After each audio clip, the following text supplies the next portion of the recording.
En fait, donc ici, le toit a été complètement rénové. Première chose, le toit a été rénové. Donc au niveau du toit, on a changé la charpente. Avec la charpente, on a pu isoler avec 22 cm de ouate de cellulose, plus du cellite également en sous-toiture. Et donc, en hiver, on peut chauffer à 17 degrés, on est en chemise dans la maison, et on n'a pas une sensation de froid.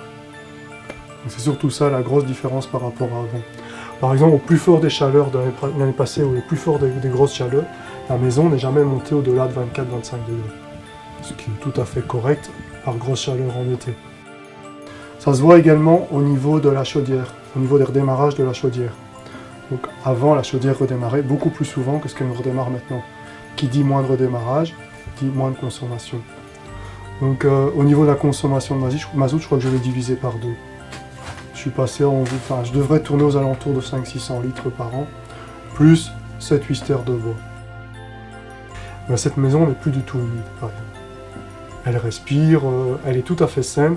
Quand on rentre en hiver, on n'a pas du tout une sensation d'être oppressé par un climat malsain, d'humidité ou de chaleur un peu qui nous tombe dessus. Pas du tout le cas ici.